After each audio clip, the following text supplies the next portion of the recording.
Hello, and welcome to Africa's Digital Revolution, hosted by the Policy Center for the New South in partnership with the Atlantic Council's Africa Center. I'm Stephanie Wander, Deputy Director and Senior Fellow at the Atlantic Council's Geotech Center. I'm pleased to be serving as a moderator and facilitator for today's event. You can engage with us during the event by submitting questions via Twitter using the hashtag Africa's Digital Future or by leaving comments on the YouTube stream. With us to discuss the recent publications and, dare I say, timely and important work are Dr. Alexandra Gabzala-Tuziu.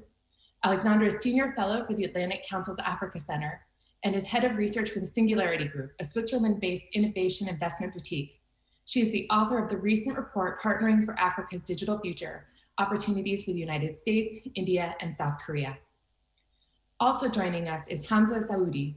He is an economist for the Policy Center for the New South, where he's currently working on topics related to business cycles, unemployment, inequality, and poverty in developing countries. He is the author of the recent report, The Impact of New Technologies on Employment and the Workforce. What are the implications for developing countries, especially in Africa?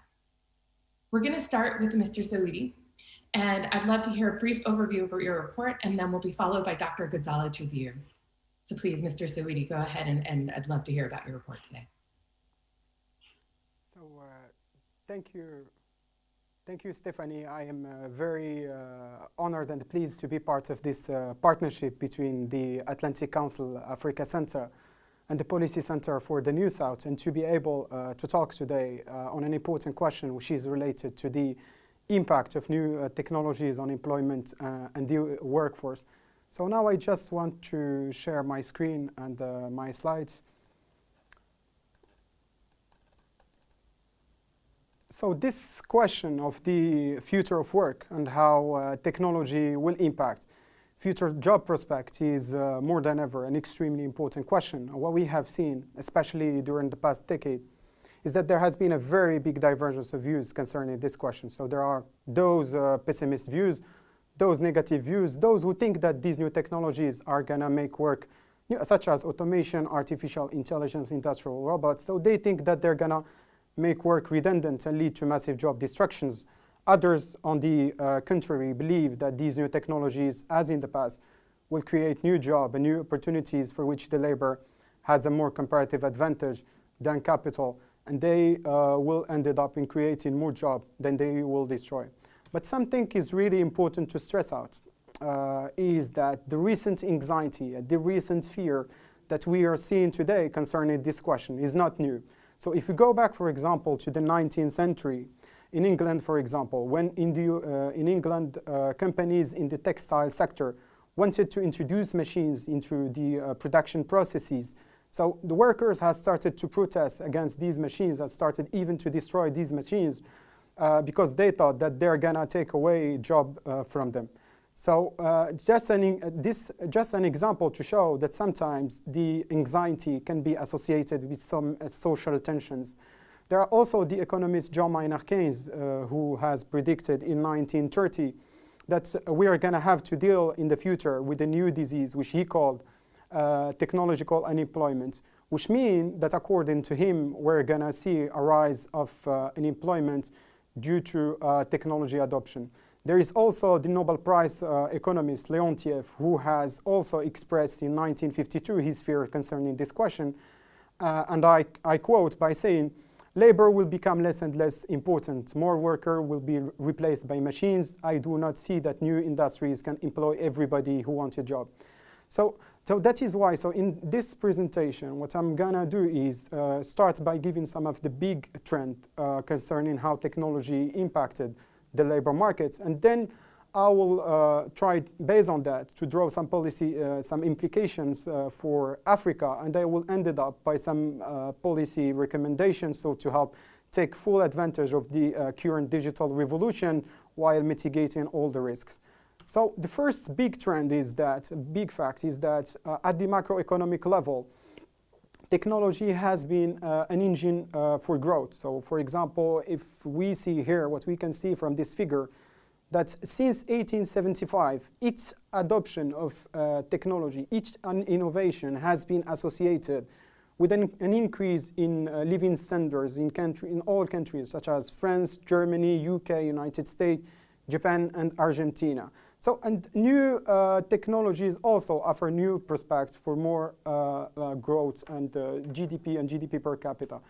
Another trend which is important is that in the past, technology has also created big disruptions in the labor markets. And that's, I think, one of the most important things that we should look at nowadays. So if we see, for example, what we can see from this figure is that since 1850, and especially in the United States, what we have seen is that the adoption of new technologies and the introduction of mechanization in the agriculture sector in the US has resulted in a huge shift and reallocation of workers across sectors. So we have seen a huge shift from the agriculture sector to the manufacturing sector, and now we see that with the industrial robotic automation in the manufacturing sector, we see also a huge shift of workers from the manufacturing sector to the service sector, and here we see the creation of new sectors, a new job in the service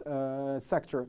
One thing is also really important is that sometimes the transition can be socially costly. So as automation can replace easily low-skilled workers, so it means that the demand and for these type of workers are going to decrease. The wages for these type of workers are also going to decrease, and maybe we're going to see an increase in employment with these type of workers, especially at least at the short term, and that can be socially costly. Another thing what we can see from this table, the big picture here is that all industrial countries, France, Germany, United Kingdom, Japan, European Union, and high-income countries, has seen throughout their development phases more or less the same transitions and in the labor market. So first, a huge shift from the agriculture sector to the manufacturing sector, and now from the we see a huge shift from the manufacturing sector and to the service sector. So in all these countries between 1991 and 2019, we see both a decrease in the share of employment in the agriculture sector and also in the manufacturing and industrial sector, while we see an increase of the labor share in the service sector. So China, in the case of China, is really interesting, where about 1/3 of the labor force has left the agriculture sector, and this transition was very rapid in only 3 decades. So, but when we see, for example, the case of low-income countries, and especially sub-Saharan Africa, so these countries are lagging behind in this transition where the agriculture sector continue to play an important role, employing more, for example, than 50% of the total labor force in sub-Saharan Africa.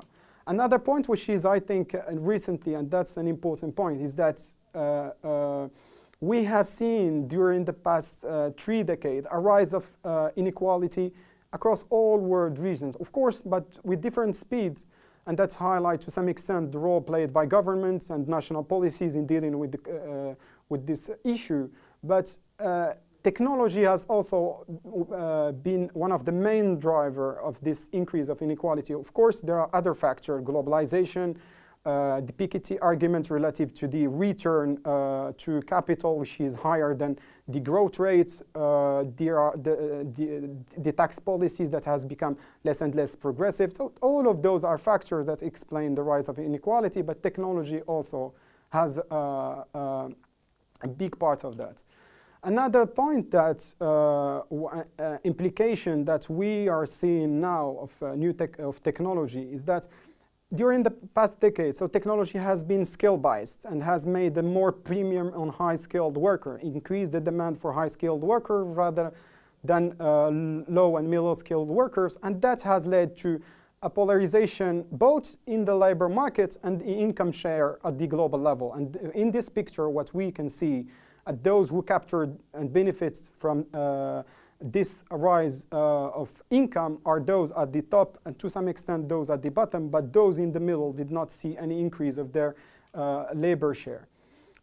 And here in this figure, we see that in several advanced countries, we are moving toward more polarization in the labor markets, where we see, for example, the demand for middle-skilled workers is decreasing, and that means that we'll need huge reskilling and retraining policies.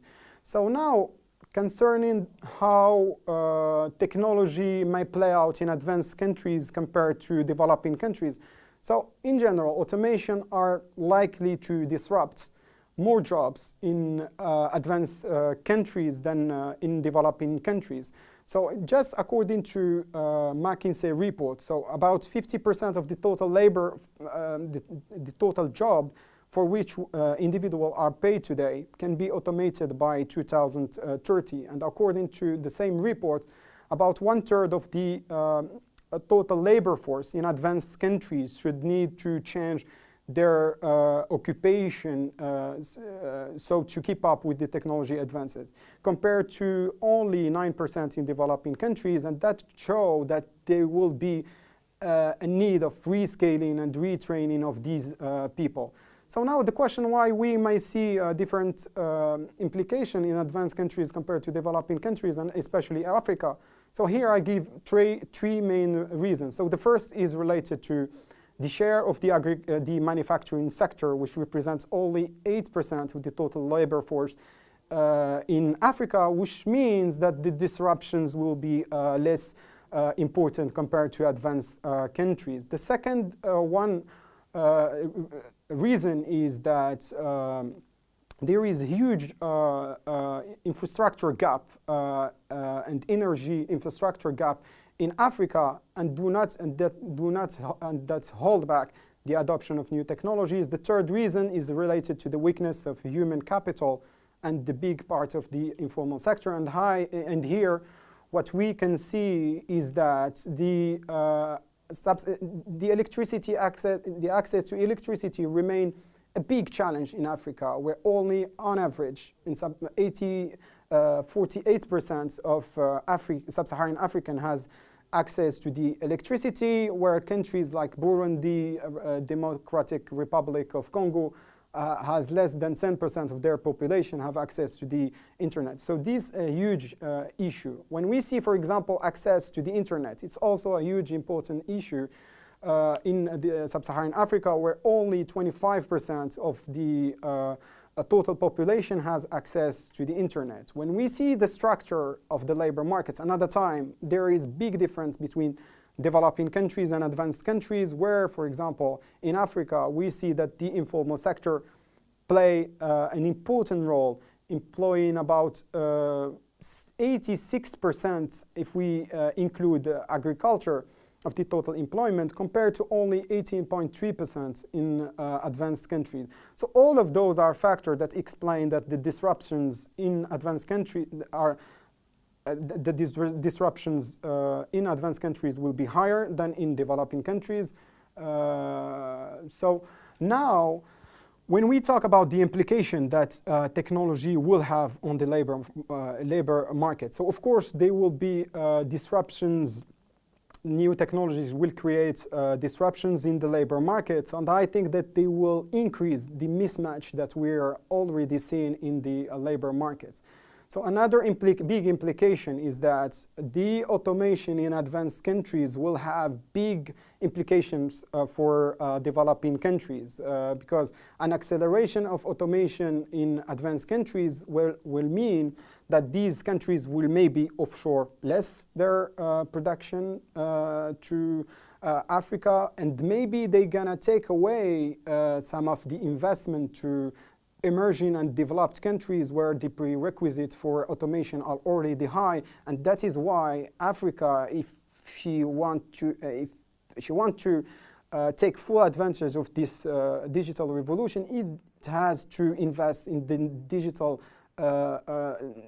infrastructure that is needed. And now, concerning the positive thing about technology, so given the structure of the economy in African countries, and given the fact that the agricultural sector play an important role in Africa, so maybe the introduction of new technologies may increase productivity in the agriculture sector, increase wages for small farmers, by enabling them to access to new technologies and by enabling them, for example, to sell their products directly through digital platforms. So that can help increase living standards of those at the bottom. New technologies also can play an important role in boosting the productivity of the informal sector, which is crucial. So if we increase the productivity of the informal sector, maybe we're gonna encourage more SMEs to move to the formal sector, so to be able to increase further their productivity by having access to the credits. So now, some of the policy recommendations. So what we can see is that Africa has lost the past 3 industrial revolutions, and this digital revolution represents a huge opportunity for African countries. And that is why African countries should start now to act like to act quickly, so they can take advantage of the globalization and the cheap labor. Because with automation in advanced countries, maybe African countries will lose their advantage, which is low-skilled workers. And in that case, the continental free trade area offers huge opportunities to foster a dynamic of entrepreneurship and job creation at the continental level. So governments also must start now to invest in the digital infrastructure that are needed for the adoption of new technologies. That is a second point that is crucial. It is also crucial to invest, as we are starting in this digital revolution in African countries, it's crucial to invest in inclusive technologies that take into account the specificities of the African labor markets, and to increase also the productivity of low-skilled workers. So retraining and rescaling policies will be one of the main important strategies to help mitigate and help workers both in their transition and reallocation across sector, and will enable them also to have access and adopt technology and take full advantage of the opportunities offered by the new technologies, ongoing technologies that we are seeing today. And there is also an urgent need to develop, as we have seen during this COVID-19 crisis, there is an urgent need to develop social safety nets in Africa and developing countries, so to help mitigate the external shock that other crisis will have on Africa. And by the end, the good governance policies that aim to reduce corruption and improve the business climate are more than ever necessary to foster a dynamic of entrepreneurship, and which will be essential for more job creation in Africa. So thank you very much for your attention. I'm looking forward for the discussion.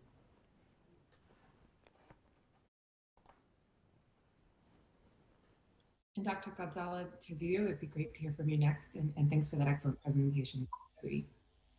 Wonderful. Well, thank you for having me here. It's a pleasure to be with all of you, to take perhaps a slightly different angle on the issue of Africa's digital future than Hamza has, and to speak to you to two issues about which I'm especially passionate: strengthening U.S.-Africa commercial ties in the first instance, and particularly technological ties, and also meeting the China challenge. And in today's global environment, these two issues, I think, come together rather elegantly. And this report, I think, also comes at a rather fortuitous time with the convergence of several factors. First, from the American perspective, the realization on the part of the Biden administration that a meaningful U.S. approach to China in Africa and elsewhere must involve U.S. allies, and perhaps the related recognition that it may be necessary for the U.S. to retool its alliance network to meet and to manage this challenge, increasing, for instance, capabilities and coordination with Asian Pacific partners. The second factor that informs this report and the dynamics that it describes is a demonstrated desire on the part of emerging tech powers, notably India and South Korea, which the report speaks to better understand Africa's commercial needs and opportunities, and a willingness on the part of both to explore avenues for public as well as private sector collaboration. And third and finally, of course, many of the mega trends and the technological advances that have been unfolding in African markets over the last decade, and the opportunities that these trends present. So the report, it argues that this convergence of factors is, from the US perspective, ripe for boosting US technological competitiveness in the region. And more importantly, arguably for African states, really presents an opportunity to potentially avoid the either-or-ism implicit in US-China competition in the region, and to continue to diversify their foreign relations to not only drive economic development, as Hamza alluded to in his remarks, but also to over time become significant multilateral actors. So I'd maybe just like to spend a few minutes unpacking some of these dynamics, but before then handing over to our discussants. As recently as the last 5 years, there's been a notable evolution in the policy stances adopted by the Indian and South Korean governments among the larger emerging tech powers with respect to the African region, and in ways that align with US and many African state interests. After a nearly 24-year absence from the continent, South Korea started to renew its relations with Africa under President Roh in 2003, but relations then and also in subsequent years, they were largely centered on development aid predominantly, and countering the North Korean threat in the region, with North Korea then, as now still, a strategic partner, of course, for many African governments. But President Moon, he seems to have shifted a bit beyond this view of the continent as a proxy for tensions with North Korea, and shifted beyond aid to focus on trade and in particular investment and people-to-people collaboration, with a distinct focus on youth, on entrepreneurship, and on technology. And we see a similar shift in approach from the Modi government as well. Despite a fairly long history of relations with the continent, of course, India until recently didn't really have a clear and long-term strategy for its ties with the region. In 2018, Modi outlined his 10 principles for engagement. Some of these, of course, build on existing priorities. There's a strong focus on the agricultural sector, for instance. But the principles also start to move in a different direction and introduce collaboration in the areas of digitalization, cybersecurity, and technological innovation, broadly speaking. And as India is also in many respects an emerging tech market, much like its African peers, this kind of a focus, I think, opens the door to possibilities for mutual exchange and shared learning through tech hubs, for instance, and the report addresses these in some detail. And so these evolved Indian and Korean policy approaches, they're intersecting with mega trends across markets, of course, across African markets that include them being some of the youngest, increasingly connected, increasingly urban, and increasingly integrated. And the report points to this confluence of factors as opening the door to significant opportunities to the United States on the one hand in its efforts to engage the continent technologically, also in part meeting the China challenge, and especially for African states that are eager to diversify their foreign relations and to drive growth through technological innovation. And the report goes into detail on several of these opportunities, but I'd very briefly just like to touch on two. The first being Africa's creative industries, and the second being the African space sector. Both are sectors in which China is actually not yet an entrenched player in the region, and in which the US has fairly significant competitive advantages. And equally for African economies, the creative and the space industries have potential as significant drivers of job creation and economic development. And with respect to the space sector in particular, may help to foster long-term African self-reliance. First, despite the effects of COVID, Africa's young creative industry, music, film, fashion, gaming, these are all booming with the spread of mobile technology and the declining costs of data across the continent.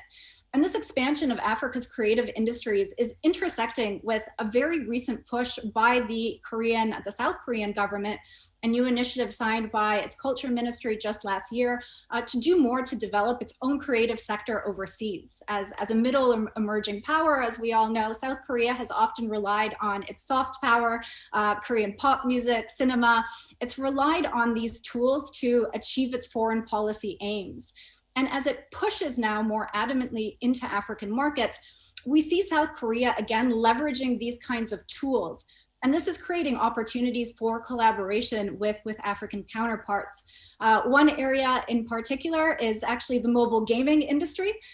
Though it's still quite a nascent sector across much of the African continent, it's one that's rapidly growing, propelled by a low cost to play, by this youthful dynamism that I referred to, and also, of course, the penetration of mobile devices. Two of the continent's largest gaming markets, Nigeria, South Korea, they're respectively expected to grow by 14 and 23% from 2019 to 2023.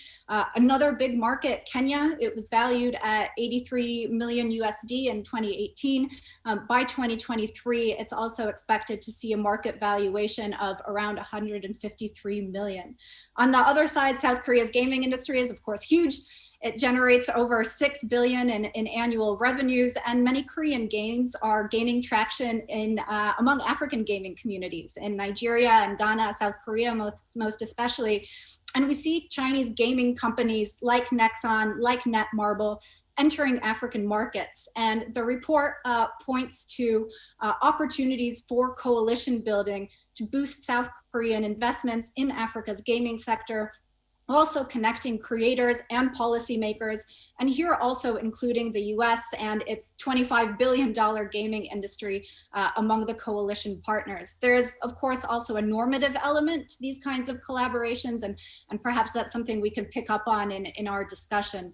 The second opportunity that emerges from this convergence of factors that I mentioned at the outset emerges within the space industry. And now I know there are some who sort of chuckle at the idea of the African space industry. They see it either as corruption schemes or vanity projects or simply too futuristic to make it relevant for policy discussions today. But as I've argued many times elsewhere, one of the drawbacks, as I see it, of US-Africa policy, as well as and including efforts to manage this China challenge, has been its relative short-sightedness and its reactionary, rather piecemeal nature.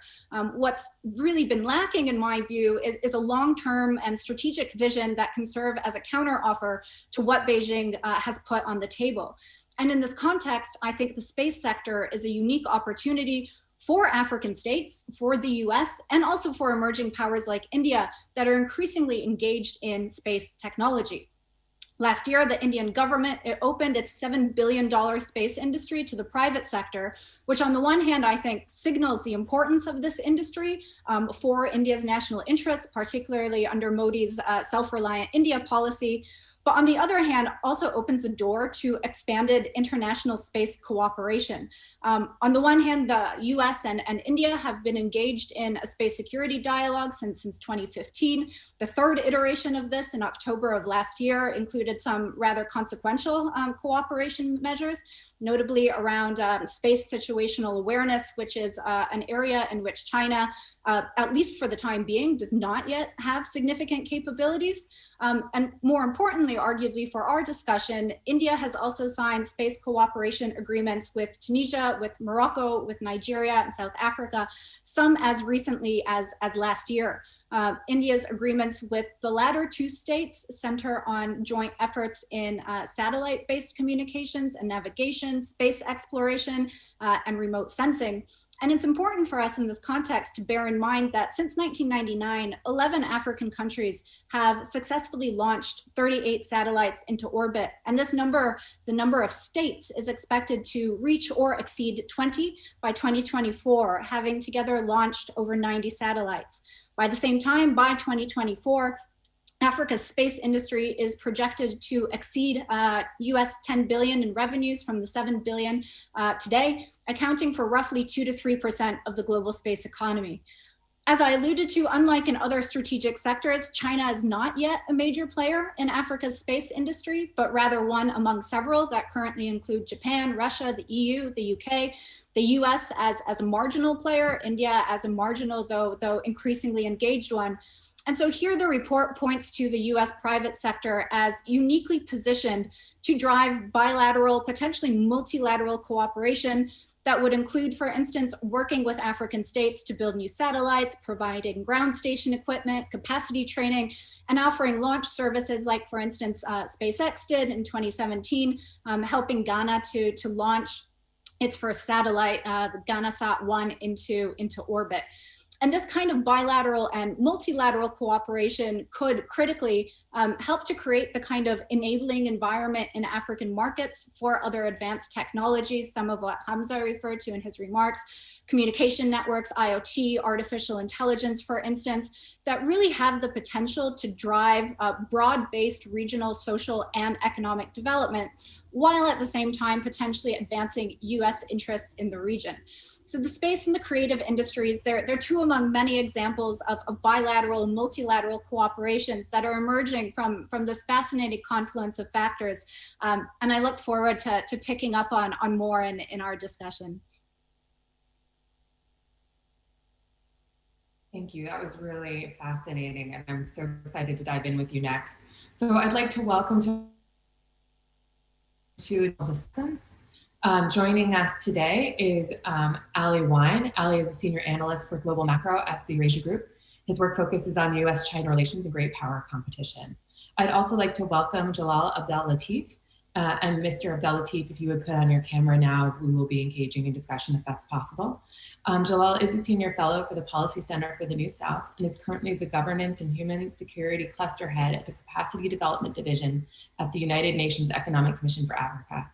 He has over 25 years of professional experience in the areas of corporate social responsibility, civic engagement, grant making, project design, and enhancing the capabilities of nonprofit organizations. Mr. Abdel Latif, I was actually hoping to start with you. Are you online, and can we ask the first question of you? Thank you, Stephanie. Thank you, colleagues. Can you hear me well? Yes, very well. Yeah. So I was wondering, okay. Sorry, if you'd like to make some remarks, please do. Sure. Yeah. Sorry, I just got dragged into this the last 2-3 days. I only seen the report by Hamza. I've not had a chance to read Alexandra's report, but I just have a general comment. My background basically is I'm coming from political economic point of view, but I've worked with on Ethiopian telecom digitization for the last maybe, I was involved in on the automation digitization of Ethiopian telecom infrastructure. The report by Hamza is very well argued, well structured, very small, very sweet. And it clearly talks about historical perspective. It shows the impact of technological innovation through historical time. And then he concludes by its implication for Africa. Okay, the issue that I raise is when we talk about digitization, automation, what have you, technology, there is no common vocabulary definition that we are using. So it's meaning, automation has different meaning for different people. Is it ICT? Is it digitization? It is what have you. So one thing we really have to agree on, what is this animal, what we talk about, the future digitization, that's one. Second, I fully agree with him that is the level of industrialization of a country that has the basis to allow technology. But what you see in Africa is the attraction technology is not in the industrial sector, is actually in the service sector, more so in banking, in low-level use of what you call credit cards, including even ID cards. So the impact of digitization in African economy, at this point, I really question is very insignificant. Let's break the whole industrial sector into 2 or 3 areas. The large-scale industrialization, then they come with already built-in technology, IT-based design, IT-based assembly lines, what have you. Take leather industry or robotics in textile, what have you. But if you look at agriculture, what you need is to, significant attraction of use of IT in terms, for example, reconnaissance. For example, how many African countries have even digitized their soil, quality of their soil testing, what have you. So what you call weather forecast. These are critical IT area that will help a country in Africa move faster in its industrial development, in its contribution to in its economic growth. The other one is this the inequality. I wonder the inequality that comes with technology, I think is very insignificant. The most inequality that comes in Africa is the distortion of labor market, distortion of the market, lack of access to capital and credits than technology. Another factor is the educational system. The African educational system has not been aligned to the emerging IT demands. For example, what level of skill are we talking? We'll talk about automation. Is high school level enough? Do you need college level? We don't know. So this area has not been really worked. So we need to look at the critical sector, agriculture, health, education, and SME, to tell that these sectors or groups are ICT enabled to really contribute to the economic growth. To conclude, and I just said I fully agree with Hamza, and also I question what Alexandra said about the U.S. role in technology transfer to Africa. The U.S. role, the U.S. government role has no impact. In the U.S., the private sector is a mover and shaker of the sector. To what extent the American private sector is willing to come and partner in this continent? That's what we need. No matter how much incentive they put, containing China, working with convergence with India, working with Japan, these are all has been tried for the last 20, 30 years, even during the Cold War. What we need is bringing the private sector, the American private sector, its educational system, its innovation, it is tools, and it is access to power, so that it has will assist or will play productive role, or what you call organic linkage with African industrial and educational sector, and as well as health. Over to you, Stephanie. Bye-bye. Thank you. Dr. Ghazala-Tuzu, I'd like to give you an opportunity to respond to some of his remarks, and I'll let you jump in. Sure. Well, I agree with Jalal's last point about the U.S. private sector having to come in a meaningful way and foster the kind of knowledge base that the continent in some cases lacks or could do more to develop.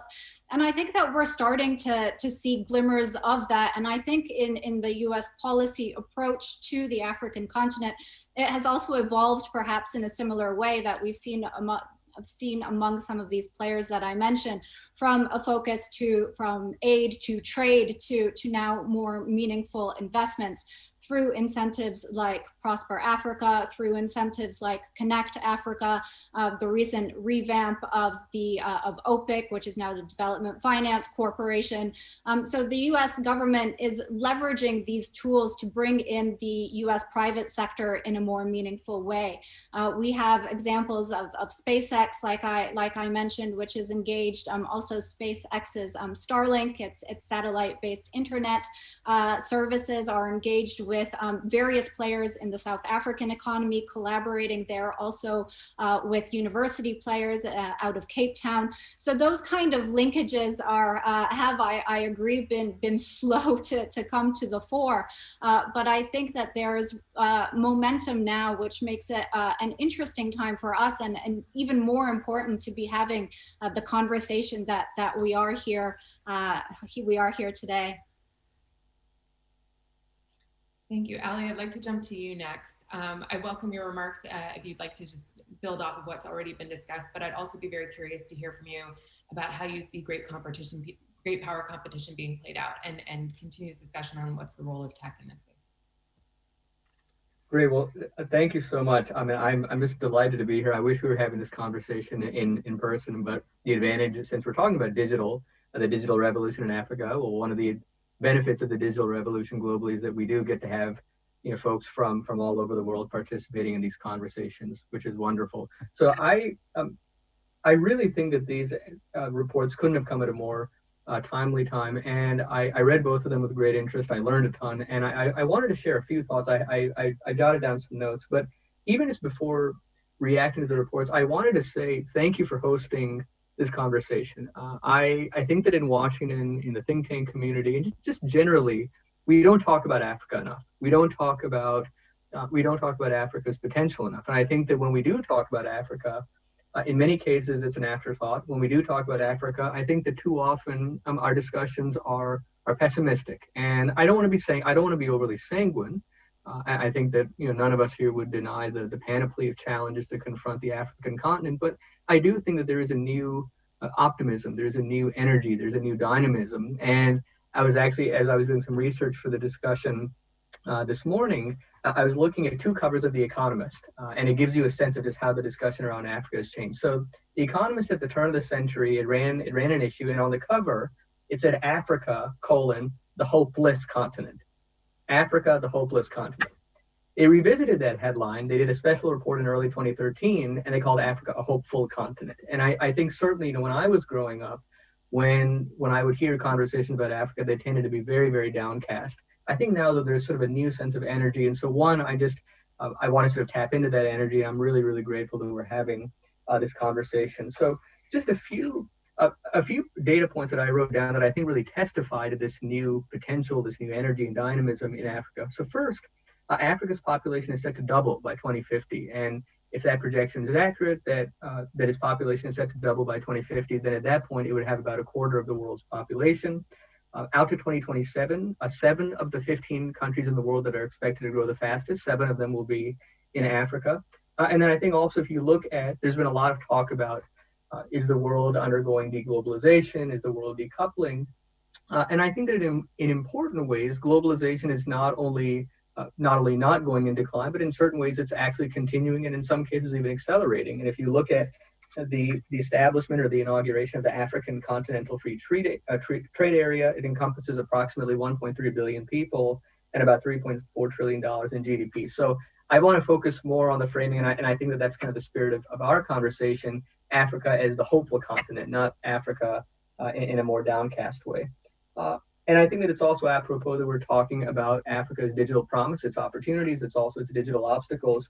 According to Cristina Duarte, who's a special advisor on Africa to the United Nations Secretary General, she says that only 28% of Africans use the internet, but she's urged African governments, particularly in light of the really devastating and ongoing COVID-19 pandemic, she's urged leaders in Africa to place more of an emphasis on going digital, not only because of the extant lack of penetration, which inhibits economic growth and economic opportunities in Africa, but also because of COVID-19, many important public policy services have now become digitized. And so going digital actually becomes that much more important in a time of pandemic, in a time of a health crisis, to be able to access those services. So I think that COVID-19 has not only placed in sharp relief the extant sort of low level of penetration of the internet in Africa, but also has spotlighted the imperative of accelerating digitization.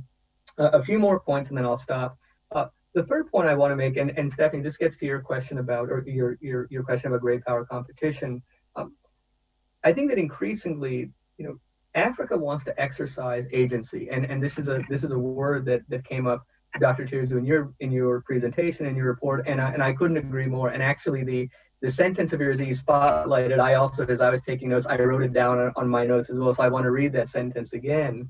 But really getting to this point that Africa, it doesn't want to be a pawn, it doesn't want to be instrumentalized in the service of bilateral great power competition. It wants to exercise agency, it wants to benefit from that competition. And so just to read a sentence from Dr. Tirzu's report, you were talking about how Africa has an opportunity and really an imperative to expand its technological and digital partnerships with India, with South Korea. And as you reflected on the potential of those partnerships, you said, quote, "For African countries, such partnerships, namely with India and South Korea, could help bypass the either-or-ism implicit in U.S.-China competition while encouraging greater diversity and agency in their foreign affairs." And again, agency. Whenever I speak with coworkers, with friends, with others who either are specialists in African geopolitics and economics, or who live in sub-Saharan Africa, they use that word more and more.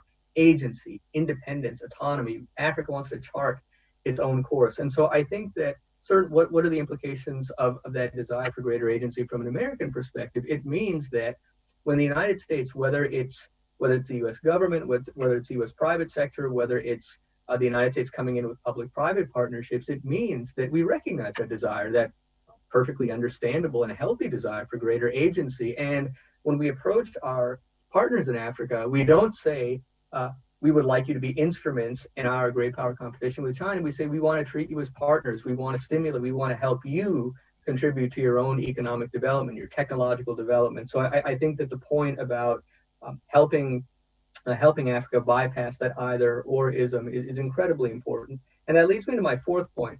I really want to compliment you on this report and for spotlighting India and South Korea, because it's the only report that I've seen thus far. And I did a pretty exhaustive search yesterday, so compliments to you on this report.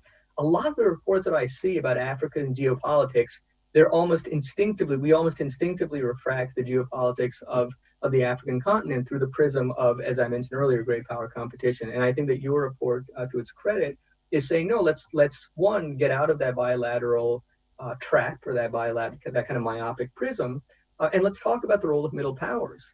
And I think that, just as a brief digression, leaving aside, Africa, I think that more generally, the U.S.-China competition is obviously extraordinarily important. And as Stephanie, kindly mentioned in introducing me, I myself am very interested in and focused on U.S.-China competition. But the United States and China, despite being the two formidable players in the international system, they are not the only players in the international system. And I think that many middle powers, whether it's India, South Korea, or in Europe, Germany, France, I think that they bristle at the notion of being sort of instrumentalized as part of that competition. They want to be seen and valued for their own contributions and considerations. So I appreciate the desire to think about how Africa can escape that bilateral trap and engage with these very, very critical middle powers.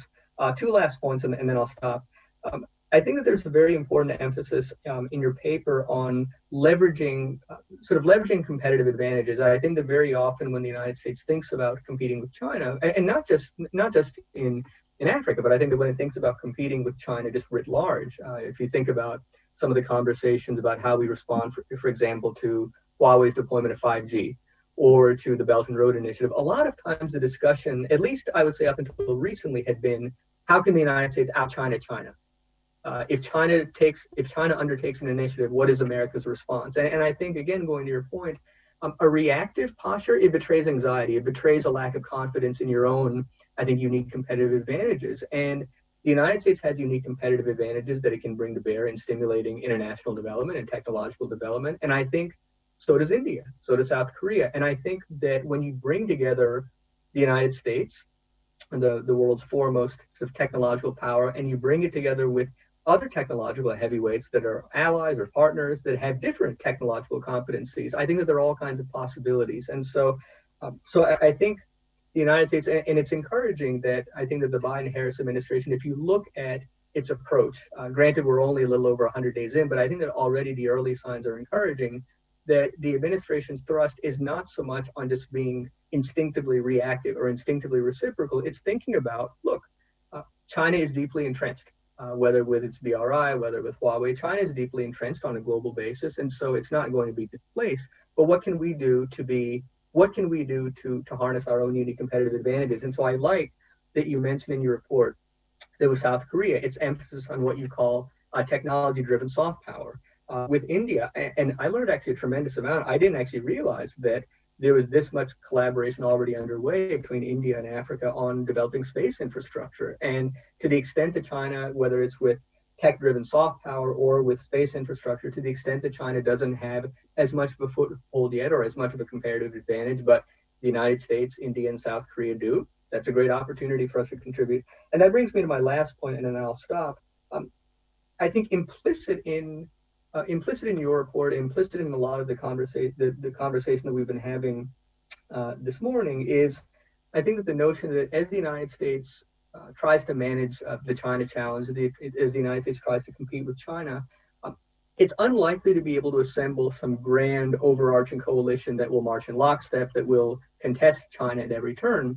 It's instead more likely to succeed in assembling kind of a patchwork of coalitions, a patchwork of diverse groupings. And I think one senior Biden-Harris administration official told the Wall Street Journal that the administration was taking what it called a modular approach to competition. And that is, let's look at what the issue is. So on 5G, we might assemble a certain coalition of countries. On artificial intelligence, it might be a different grouping of countries. And to your point, on tech-driven soft power or on space infrastructure, maybe the groupings look different. And I think that, or on infrastructure development, there might be some overlap between those different groupings, but I think that they won't always overlap. There will be different groupings. They will sometimes intersect, sometimes they won't. But I think that the emphasis on assembling a patchwork of diverse issue-specific or technology-specific groupings, I think that that type of arrangement, it's much more nimble. It's much more flexible. I think it's much more sustainable in the long run than attempting to forge a grand coalition to contest China at every turn. And then lastly, I promise, and then I'll stop. The reason that that patchwork approach is very, very important is that even for countries that have grave apprehensions about China's military modernization, its long-term strategic ambitions, the more coercive or predatory aspects of its economic statecraft, China's extant and I think growing centrality in the global economy, its extant and growing centrality in global supply chains means that even countries that have grave apprehensions will be reluctant or wary of sort of wholesale decoupling. They may not even be able to. And so they're going to have to accommodate maintaining, sustaining their or increasing their trade, investment, and infrastructure partnerships with China on the one hand, but also diversifying their portfolio. So everything that I've just said, it's all a long-winded way of saying, one, thank you so much for doing this event. It's very, very refreshing and important to do an event that talks about Africa in hopeful terms and optimistic terms and talks about its potential. And I think that also the emphasis on middle power diplomacy, the emphasis on taking Africa out of this US-China G2 context is incredibly important. So I learned a tremendous amount from these reports. I'm really grateful for the invitation. Thank you for having me and looking forward to the discussion. Thanks. Thank you so much. I'd like to turn back to Mr. Abdul Latif because we might be losing him in a few short minutes. So I wanted to just see first off if you share Mr. Ryan's perspective on the optimism in Africa. And I would really love to hear from you about your partners specifically. Obviously, you have a perspective that includes the UN, NGOs, development organizations. And so I'm really curious to hear what you think their perspective is on the African climate right now, and particularly about technology development and promoting more employment as well as tech access. Sorry, I didn't hear you well. Could you repeat your question? Sure. I was curious, first off, if you shared Mr. Ryan's perspective on sort of the optimistic framework that he laid out for Africa. And then I also wanted to know what are you seeing from your partners' perspectives, whether it's at the UN or NGOs, about the role that these organizations can really play in promoting digitally connected full employment in Africa. So I'll allow you to pick at any angle, but was curious to hear about whether that sort of optimism is informing the kinds of decisions we're making about digital connectivity and technology as well as employment. Well, in the continent, which low level of private sector development, I mean, Africa is huge, 45 countries. You cannot compare Rwanda with Morocco, but the largest part of the African countries at very low level penetration because of low infrastructure, lack of access to electricity, lack of and bandwidth. However, the biggest players in what you call expansion, promotion of technology and the internet is the NGOs, because they are much more sophisticated. They have access to resources. They are basically very savvy. They are actually, they will serve as what you call a center of excellence for countries. For example, not the majority of African countries don't even have civil registration, which means digitization of their ID cards. I mean, that is where we are. For example, the number of refugees, displaced people not even have an ID card. You cannot issue them a passport. So really, if you talk about, I mean, we looked at the Ethiopia's ICT program the last 15 years.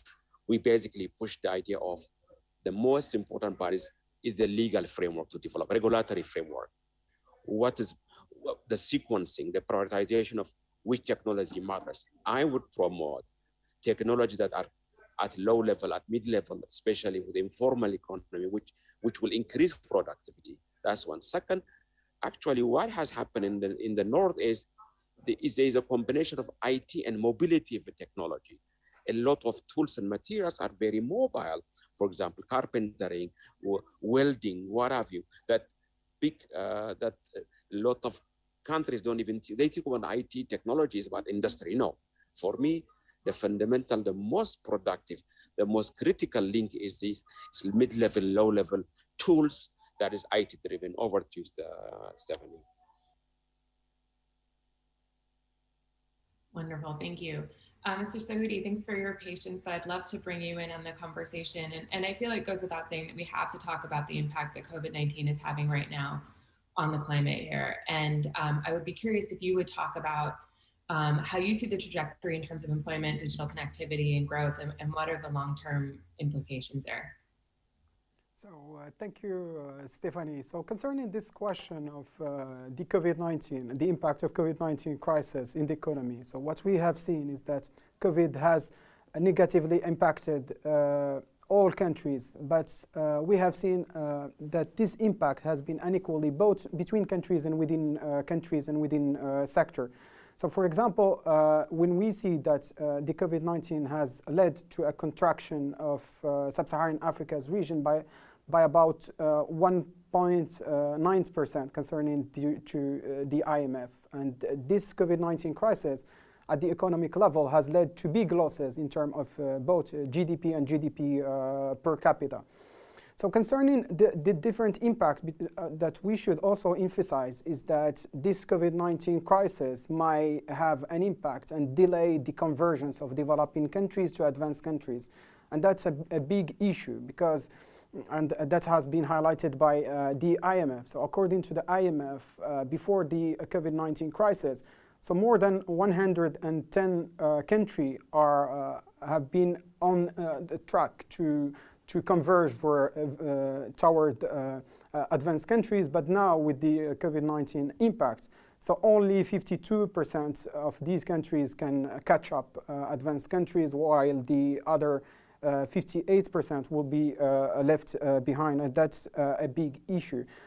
So concerning the impact on the employment, another time, what we have seen is that COVID-19 crisis has been unequally distributed and has impacted especially those with low skills, those with low education level, and those especially working in the informal sector, and especially youth and women. So not everyone has been able to work remotely from home. So those who are being able to use technology as we do now did not see much of the negative impact of COVID-19 crisis, but those with working in service in services, transportation, tourism have been hardly hit by this crisis.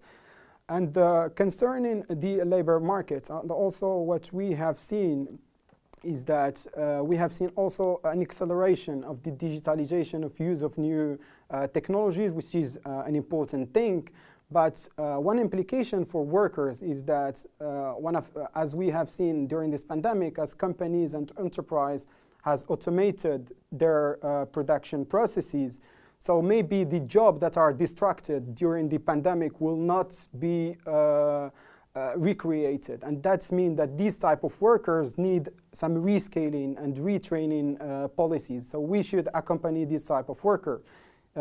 If not, they will gonna be left behind, and that's an important thing. So now what we have seen is that this COVID-19 crisis has also accelerated history, and might accelerate also some disruptions that we're gonna see in the future. The disruptions that we're gonna see in the future due to technology will be accelerated by this digital revolution. It will also accelerate some of if countries invest in the right technologies also, and that's an important thing. When we invest in technology, we should move from the thing that just use technologies that automate and replace workers, but on the contrary, we should think about the technologies that complement also low-skilled workers, complement those with low education level, and this can be an important thing to do.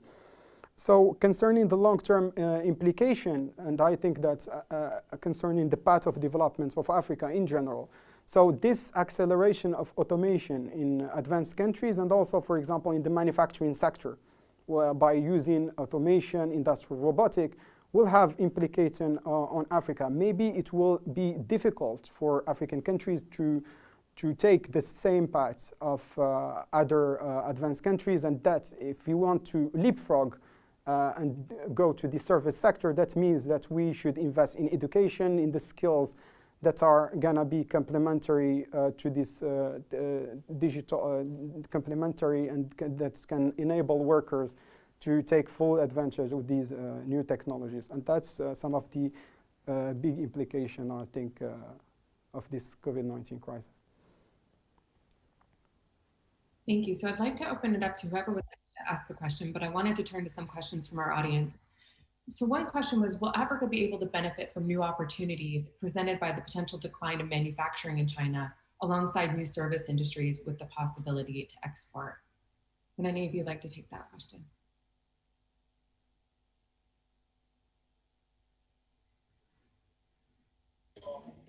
Yes. I think what Africa can benefit from, the more China got more into robotics and artificial intelligence, they're abandoning the low-level technological factories. So what you call much more labor intense. That's why they're moving and building a lot of what you call industrial sites in Egypt, in Ethiopia, in many other countries. Basically, they are pushing, for example, the textile factories, leather factories, in low level, like even assembly of motorbikes and bicycles. So that level of, that area of industry that was very labor intensive will be moving to Africa. And Africa will have a chance to use it for maybe 10, 20 years until again catching up with more or less more sophisticated or more IT-based factories. Over to you, Stephanie.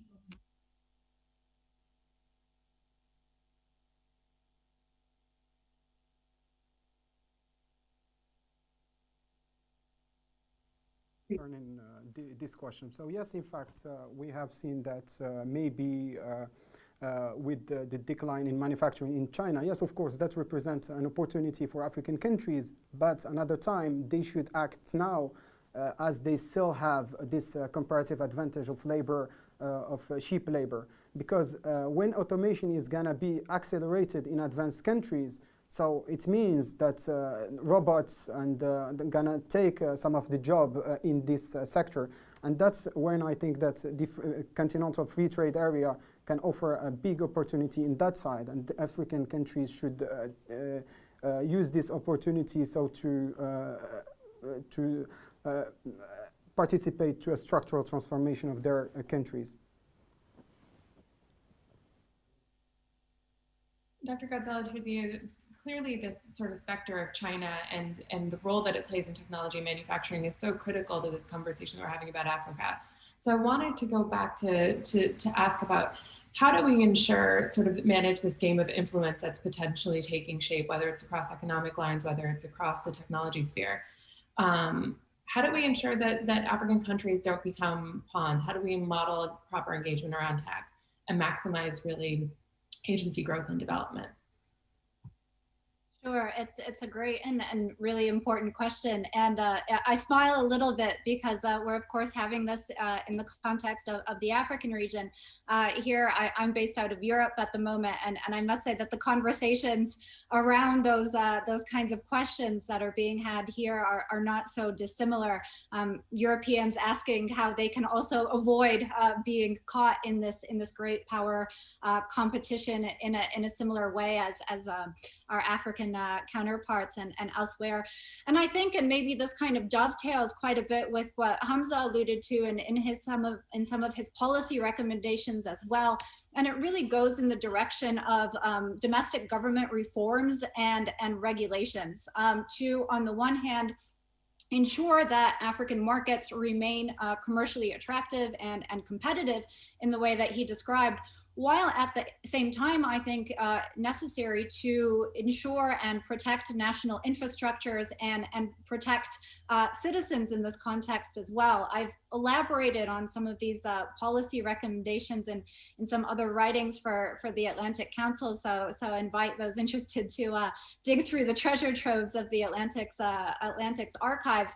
But I can maybe point to one in particular for the interest of time, one that has kind of been touched on tangentially in our conversation, which is really the issue of cybersecurity and cybersecurity protections. As African economies become more digital, as we've been speaking about today, that sort of landscape and the network or the vulnerabilities really expand, and the continent is becoming more and more vulnerable to cyber crime, both foreign and domestic. And so focusing, for instance, on cybersecurity and protecting national infrastructures is one way of doing this. The African Union, for instance, has identified cyber as a key priority area. It's in its agenda 2063, building, of course, on the AU's Convention on cybersecurity and personal data protection. More needs to be done on the regional level. Very few countries, African countries, have ratified or signed the convention. And sort of subscribe to the Agenda 2063 when it comes to cyber, and also on the national level. I think we can point to Mauritius as an interesting example of a country that has been managing the cyber landscape well, insofar as protecting its key infrastructures. It has collaborated with the EU, with Israel, among other international cybersecurity partners. It's put in place a national disaster cybersecurity and cybercrime committee, bringing together public and private sectors, and has really been applauded. In the recent Global Cybersecurity Index, it ranks first among African countries, 14th globally, for its commitments in that regard. So there are many things and many policy prescriptions that we could get at in this question, but I think it comes back to some of what Ali also drew on in his remarks, and also Hamza as well, the notion of African agencies, African countries taking responsibility and putting in place the reforms that are necessary for them to be meaningful multilateral actors, and also to encourage the kind of economic growth and development that they wish to see for themselves, and we also wish to see for them. So cyber being one example of many, but it comes back to domestic reforms and regulations, I would argue. Mr. Ryan, I want to give you a chance to respond there. Do you agree with that perspective on cyber and the need for reform? I strongly agree, and I think that domestic governance reforms are essential for boosting agency, and essential because when whether it's the United States or China or India or South Korea comes to the African continent, or comes to a particular country in Africa and says, we want to invest, we want to do a deal, I think that the more that African countries are standing on their own feet, they've embarked upon domestic governance reforms, and again, they're more capable of exercising their own agency, the more that they go from being pawns to being instruments of their own development. And I think that going forward, if you look at Africa's demographic potential, if you look at its digital potential, its overall economic prospects, I think, and I would certainly like to hope that this will be the case, that African countries will increasingly be able to basically say, okay, look, if you're coming to us to invest, tell us what's on the table. We have several competing offers, and so we need this particular bit of infrastructure, or we need someone to build out our 5G, or maybe later our 6G networks. We need someone to build infrastructure, and we have multiple good offers on the table. Tell us why your offer is better. And I think that if Africa embarks on the types of domestic governance reforms that Dr. Tirzu mentioned, those types of reforms will help African countries put themselves in a better position when they can basically tell other powers who are coming in, wanting to take advantage of economic opportunities and growth on the continent, that look, give us a good offer. What makes your offer better? Rather than saying, we don't have any offers and we need you. I think that, and I'll just stop here, I think that one of the challenges and one of the reasons why it's important for the United States and its allies and partners, I think frankly, a part of it is just being present. I think that in many cases, it's not as though it's not as though countries in Africa necessarily are beholden to China in the sense that if China comes with an offer, they instinctively say, yes, we want to sign up. But in some cases, if there isn't a compelling alternative on the table, they say, well, we have pressing connectivity needs now, we have pressing infrastructure needs now. And if China is coming to the table and they have something on offer and we don't see an alternative, what do we do? So I think that the United States and its allies and partners should be creating alternatives. I think that they should be, when they do create alternatives, they should be leveraging their unique competitive advantages rather than just trying to sort of out China on a reciprocal basis. So why don't I stop there? Thanks. That's a really compelling point. I wanted to just turn back to Mr. Saudi and a couple of the economic questions that came up. We are running short on time, so hopefully we can cover this in a brief way. But one of the questions that came through was digital technologies can increase productivity, enhance overall welfare, but how are the gains shared in the labor market? Are you seeing that they are shared from your data? Are you seeing them not shared? I'd love to hear your thoughts there. So I think yes, of course.